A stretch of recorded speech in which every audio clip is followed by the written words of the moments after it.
Hare Krishna, we'll continue reading from Krishna book. Aunty आप पढ़ रहे हैं, मैं पढ़ूं? हाँ ठीक है, आप पढ़िए फिर मैं भी पढ़ूंगी। ठीक अभी है। पहले श्री कृष्ण का भक्तों को आनंद प्रदान करना।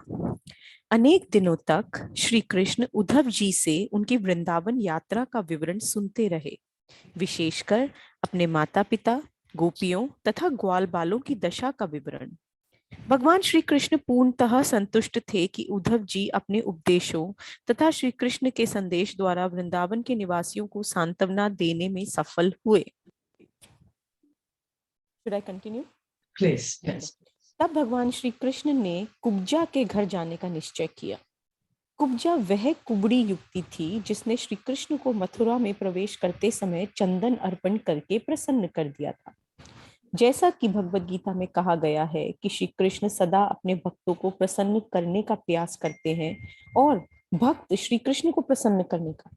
जैसे भक्त सदैव अपने हृदय में श्री कृष्ण का चिंतन करते हैं, उसी प्रकार श्री कृष्ण भी अपने अंतःकरण में अपने भक्तों का चिंतन करते हैं। जब कुब्जा एक सुंदर नगर बाला के रूप में परिवर्तित हो गई, तब उसकी इच्छा थी कि कृष्ण उसके घर पधारे, जिससे कि वह अपनी रीति से उनका सत्कार और उनकी उपासना कर सके। साधारणतया नगर बालाएं अपने ग्राहकों को संतुष्ट करने के लिए पुरुषों के उपभोग हेतु अपना शरीर अर्पित करती हैं, किंतु यह नगर बाला कुब्जा श्री कृष्ण के साथ अपनी इंद्रिय तृप्ति करने की वासना के वशीभूत थी। जब श्री कृष्ण ने कुब्जा के घर जाने की इच्छा की, तब निश्चय ही उन्हें इंद्रिय तृप्ति की कोई कामना नहीं थी। श्री कृष्ण को चंदन का लेप अर्पित करके कुब्जा ने पहले ही उनकी इंद्रियों को संतुष्ट कर दिया था। उनकी इंद्रिय तृप्ति की विनती पर श्री कृष्ण ने उसके घर जाने का निश्चय किया था, परंतु वास्तव में उनका उद्देश्य इंद्रिय तृप्ति न होकर उसे एक शुद्ध भक्त में परिवर्तित करना था। सहस्त्रों लक्ष्मियां निरंतर श्री कृष्ण की सेवा करती रहती हैं, अतएव इंद्रिय तृप्ति के लिए उन्हें एक नगर बाला के पास जाने की कोई आवश्यकता नहीं थी, किंतु वह सबके प्रति दयालु है, कृपालु है, अतएव उन्होंने कुब्जा के घर जाने का निश्चय किया।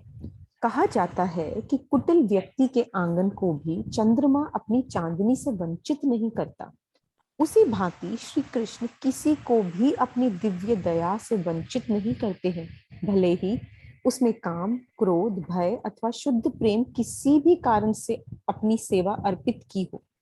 चैतन्य चरितामृत में कहा गया है कि यदि कोई श्री कृष्ण की सेवा करना चाहता है और साथ ही साथ अपनी वासनात्मक इच्छाओं की तुष्टि भी करना चाहता है, तो श्री कृष्ण उसके ऐसा व्यवहार करते हैं कि भक्त अपनी व्यसनात्मक इच्छाओं को भूल जाता है और पूर्णतः शुद्ध हो जाता है और सततः भगवान की सेवा में संलग्न हो जाता है। Jai, would you like to say something? What you just said? Yeah, what I liked about it is that though first he inquired from Uddhav ji about, because he knew everything, but then because Uddhav ji had been with them, so he inquired about Uddhav ji, about all of them, all the parents, all the gopis, Gwalbalas, and everything about the Vrindavan. And now he was satisfied that Uddhav ji has given his message properly to them. And then now he desired to go to this lady Kubja, whom he has converted into a beautiful female who had offered some chandan to Krishna when he arrived in Mathura, at the gates of Mathura. And then she had desired that she wanted to be with Lord. She wanted that Lord should come to her house and spend some time. So Krishna ने सोचा कि अब मैं उनके वहां पे जाता हूँ and I will spend some time with her. And what they are trying to say here is that though person might have they might pray to Krishna out of any desire, or maybe out of like maybe they are not pure and they have some material desires and they pray to Krishna, but the best thing is that Krishna converts all their material desires and he accepts their service, and then they don't have any other material desire, and all of it is converted into devotional service. So I mean, maybe we are not perfect, but that doesn't matter. Like, I have heard people saying कि अरे हम तो इतने पापी हैं, भगवान हमें कैसे एक्सेप्ट करेंगे, हम तो पापी लोग हैं, इतने पापी करते रहते हैं पूरे टाइम। बट अगर हम भगवान की सेवा नहीं करेंगे तो हम शुद्ध कैसे होंगे? अगर हमारी तबीयत खराब है और हम दवाई नहीं लेंगे तो हम कैसे ठीक होंगे? सिर्फ ये सोच के कि मैं बीमार हूँ, तो हम ठीक नहीं होने वाले हैं। So yes, this is really, really very, very beautiful. That doesn't matter. Nice, nice. और can I add something to that? You said हम Please, पापी please. है, तो कभी कोई बोलेगा ना कि हम पापी है, भगवान के पास कैसे जाएंगे, तो बोल सकते हैं क्यों आपके पाप भगवान से बड़े हैं। Right. भगवान के आगे कौन ठहर सकता है, तो आपके पाप भी नहीं ठहर सकते। Hmm. Yeah. So very nicely you said it. Nice. So we'll continue reading. अपने वचनों को पूर्ण करने के लिए उद्धव सहित श्री कृष्ण कुब्जा के घर गए, जो अपनी काम वासनाओं की तुष्टि के लिए कृष्ण को बुलाने को अत्यंत उत्सुक थी। जब श्री कृष्ण उनके घर पहुंचे तो उन्होंने देखा कि उनके घर की समस्त सज्जा इस प्रकार की गई थी जो मानव की वासना को उत्तेजित कर सके। इससे ऐसा आभास मिलता है कि वहां बहुत से नग्न चित्र थे, जिसके ऊपर मंडप तथा मोतियों की मालाओं से सुसज्जित ध्वज थे। सुखदायक पलंग तथा गद्देदार आसन थे। कक्षों में पुष्प मालाएं लटकी हुई थी और वे धूप और अगुरु से सुगंधित थे। कक्षों में सुगंधित जल का छिड़काव किया गया था। सुंदर दीपक कमरों को प्रकाशित कर रहे थे। Please read. Yeah. जब कुब्जा ने देखा कि उनके घर आने के अपने वचन का पालन करने के उद्देश्य से श्री कृष्ण उसके घर आए हैं, तो वह तत्काल उनके स्वागतार्थ आसन से उठकर गई।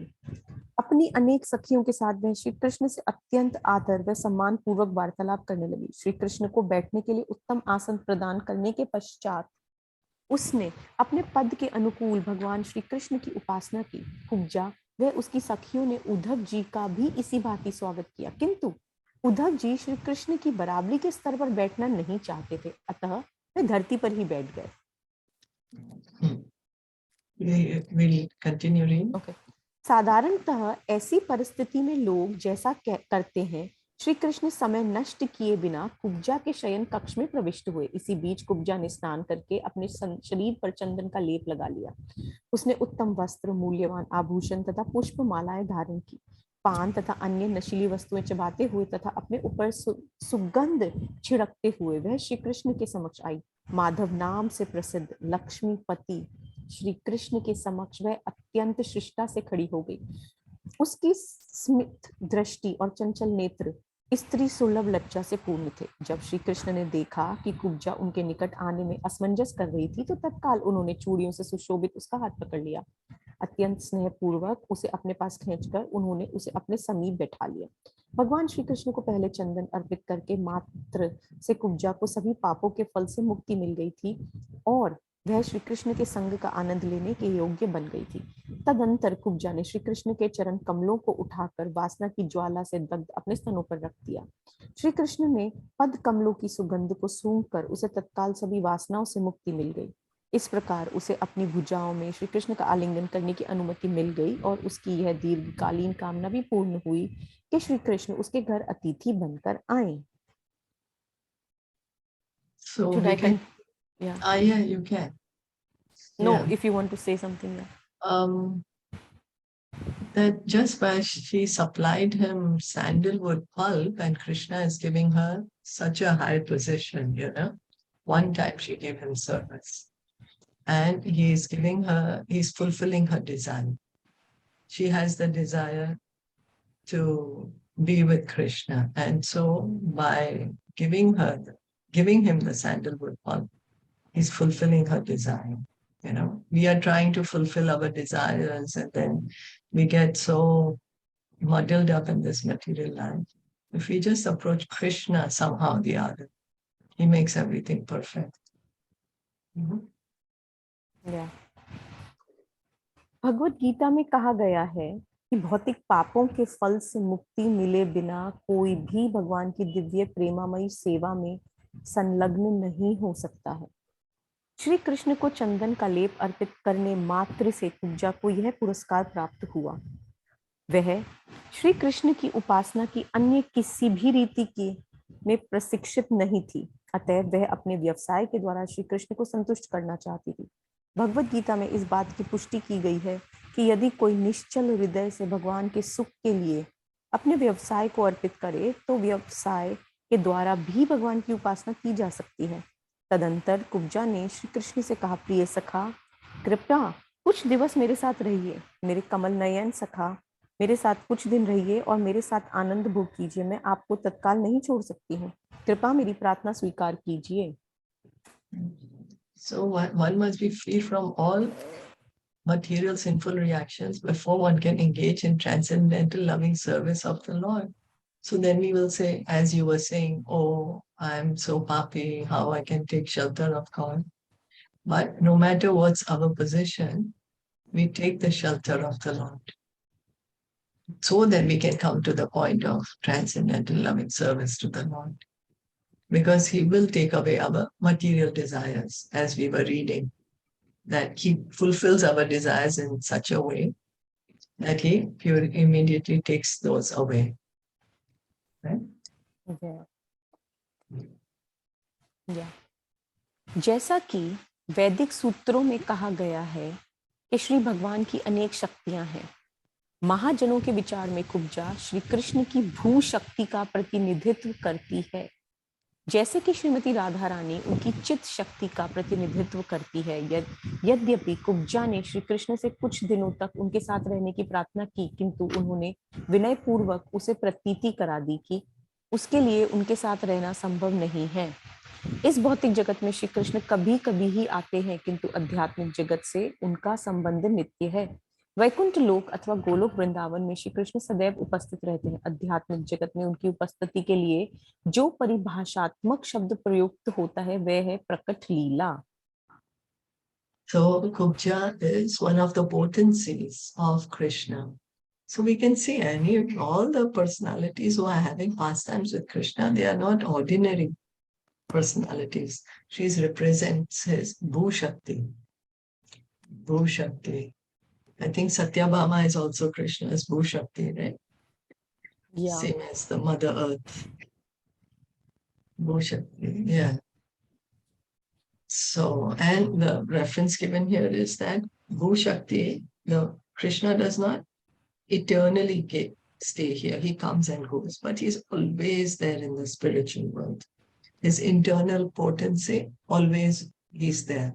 But in his external potency, he is there sometimes, he is not there sometimes. So this is the nice, because she's representing this Bhu Shakti, right? So he's not going to be with her all the time. He's sometime not.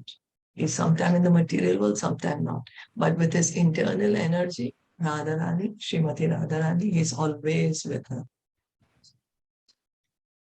Wow. मधुर शब्दों से कुब्जा को संतुष्ट करने के उपरांत श्री कृष्ण संबंध उद्धव सहित अपने घर लौट आए।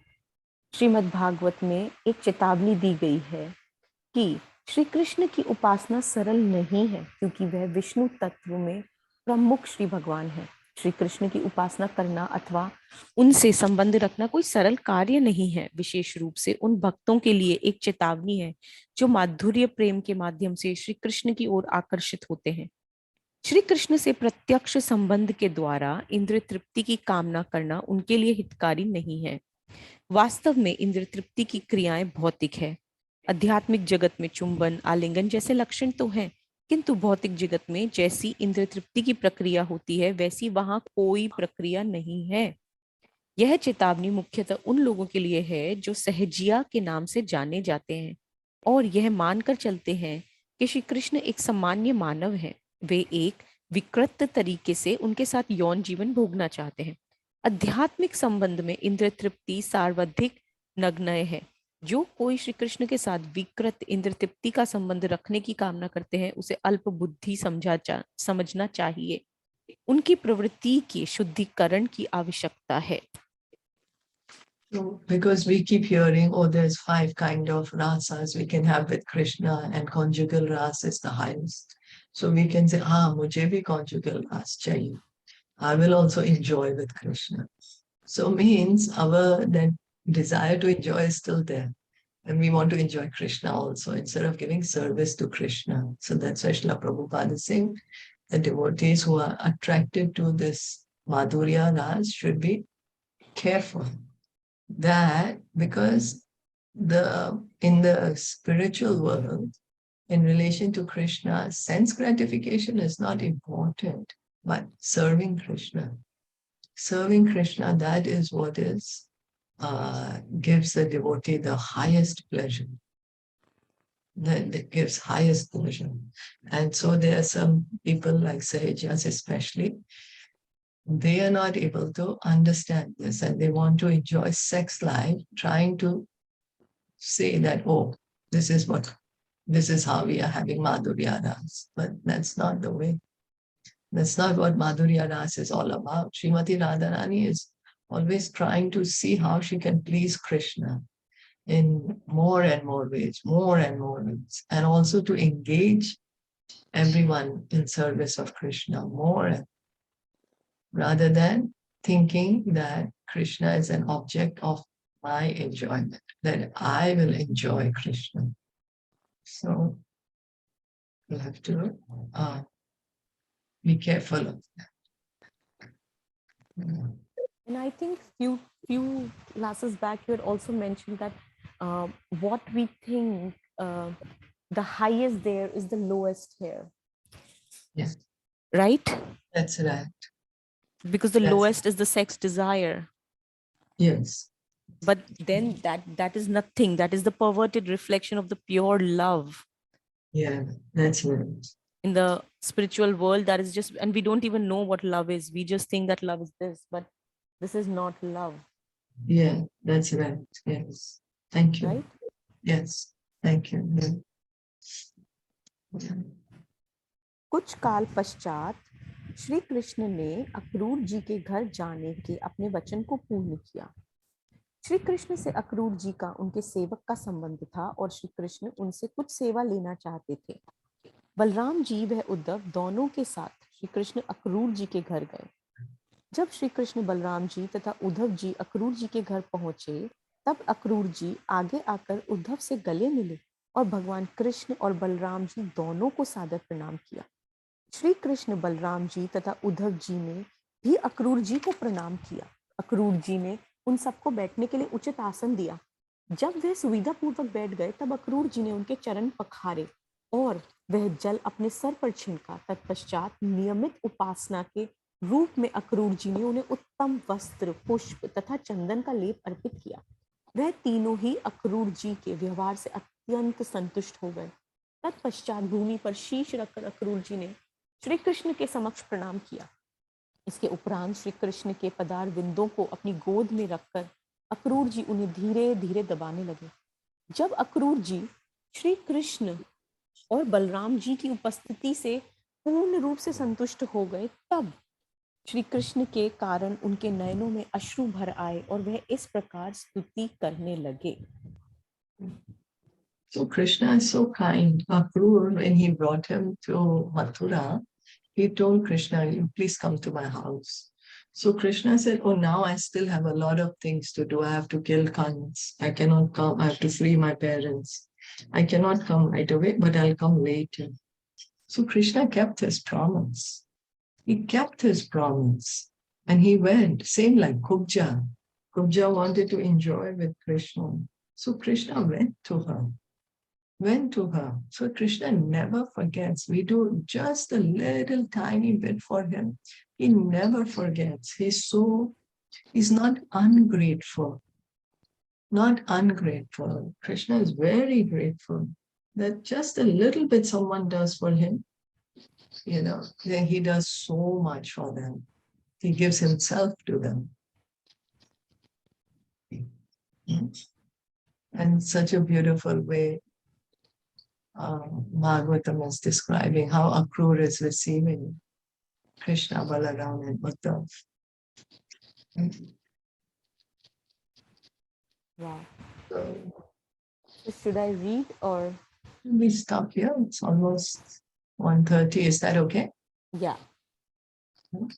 Yeah. Thank you so much for listening and joining in. Shri Krishna Chandra Bhagavan ki jai. Ki Shri jai. Prabhupada ki Ki jai. jai. All Prem Hari Hari Bol. Hari Hare Bol. Krishna.